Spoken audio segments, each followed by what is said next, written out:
Est-ce que tu as l'impression qu'il a pris le dessus physiquement avec la chaleur sur la longueur ou pas forcément que là-dessus? Non, non, je pense qu'il a pris le dessus sur quasiment tous les compartiments du jeu. Avant le match, pour être honnête, mon inquiétude c'était un peu la chaleur, comment ça allait se passer. Depuis un petit moment, j'ai un petit virus qui m'embête un petit peu quand il commence à faire chaud. Et aujourd'hui, honnêtement, je suis content parce que je sentais que ça allait mieux. La chaleur tapait, mais je me sentais bien. Je pense que tactiquement, j'aurais pu faire un meilleur match, mais voilà, il a réussi à m'amener dans ses schémas, à me bloquer, et il faut juste le féliciter. Hugo, tu sortais d'un match fort en émotion contre Gaël. Est-ce que ça a été difficile de redescendre de ça pour se reconcentrer sur ce deuxième tour? Non, honnêtement, non. C'était il y a 2 jours, j'ai eu le temps de récupérer, même si j'avais le double et le double mixte, mais c'était bien, c'était cool. Franchement, non, émotionnellement, pardon, il y avait beaucoup de choses à faire et à dire sur le match de lundi contre Gaël, mais aujourd'hui, je me sentais frais. Si le match pouvait durer, ben, je sais que j'allais être prêt. Je me sentais mieux physiquement aussi. Donc ça, c'est cool. Mais encore une fois, je pense qu'il m'a bien amené dans ses schémas de jeu. J'ai pas été assez agressif tout au long du match. Et voilà, c'est un super joueur qui a beaucoup de victoires sur cette surface et même sur les autres surfaces. Il est 25e mondial. Voilà, il a juste été meilleur et il faut l'admettre. Bonjour Hugo. Qu'est-ce que tu as envie de retenir de ce Roland Garros à titre personnel, toi? Déjà, mon Roland n'est pas encore fini, j'ai encore le double, même si évidemment l'objectif principal était le simple. Mais ouais, comme ça, c'est dur.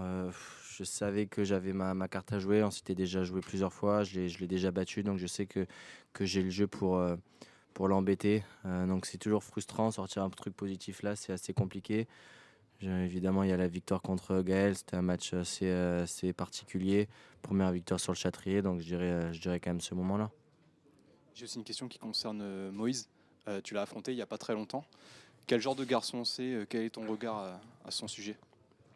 Et j'ai vu qu'il avait gagné. Déjà, c'est super cool pour lui et pour le public français. C'était un truc incroyable. J'ai juste vu le score, donc je ne sais pas trop la physionomie du match, même s'il menait 2-7-0 quand je suis parti sur le terrain et j'ai vu qu'il a gagné 7-6 au cinquième. Ben voilà, on sait que ça va être un très très grand joueur, mais il faut aussi lui laisser le temps. Il a fait troisième tour, c'est incroyable et c'est pas fini. Donc c'est aussi à vous de le laisser tranquille pour qu'il continue à progresser, à grandir. Et c'est un super joueur au quotidien. Je le vois souvent au Seigneur, il s'entraîne énormément, il passe beaucoup de temps sur le terrain, il a une superbe équipe. Donc il va continuer de bien monter, mais voilà, ça peut prendre du temps ou pas. J'espère que ça va aller le plus rapidement possible pour lui. Et sinon, c'est un garçon très cool, très sympa, assez réservé. Mais voilà, il fait son petit bout de chemin et je pense qu'il va en embêter quelques-uns.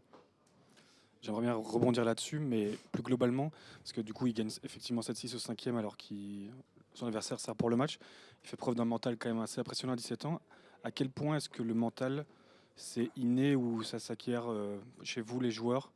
Parce qu'à 17 ans, c'est très impressionnant, il y en a qui prennent plus de temps. Comment est-ce que toi, tu vois ça? Ouais, ça montre sa preuve, déjà sa mentalité et sa maturité à son âge. Je savais pas qu'il avait servi pour le match l'autre. Et comme j'ai dit, Moïse, il est sûr de ses forces, il sait quoi faire, il connaît ses schémas, il connaît ses forces, ses faiblesses. Il y a aussi le public qui, nous en tant que Français, nous aide énormément. On a la chance de pouvoir avoir des tournois comme ici où on se sent vraiment soutenu. Donc, faut en profiter. J'imagine qu'il en a bien profité. J'imagine qu'il a essayé de prendre cette énergie-là et ça l'a sans doute aidé. Il a dû vous le dire. Donc je suis super content pour lui et encore une fois, c'est pas fini. Mais je voulais dire, est-ce que, enfin, il y a des joueurs à 17 ans, ça arrive, il y a des joueurs, ça prend plus de temps. Toi, comment est-ce que dans ta carrière, tu as réussi à grandir mentalement? Comment est-ce que tu le ressens? Comment ça vient ça? Bah déjà, il a eu la chance de disputer quand même des tournois pro cette année par des invitations et je pense qu'au fur et à mesure, voilà, il s'est fait un petit peu au fait du grand circuit, jouer à Monaco, à Miami, à Montpellier, il me semble aussi. Et voilà, il a eu la chance de jouer déjà des super joueurs. Donc je pense progressivement. Et puis il a une mentalité aussi de guerrier. Dans sa tête, quand il rentre sur le terrain, il sait qu'il peut battre tout le monde. Donc c'est cool. Je sais pas combien il est exactement ce Valero, mais c'est un joueur qui est ultra dangereux, qui gagne énormément de matchs. Donc ça montre, comme tu as dit, son caractère, sa mentalité. Voilà, je pense qu'il a ce truc qui fait que il essaye de se transcender, il arrive bien et il sait ce qu'il a à faire et il sait que c'est une force chez lui.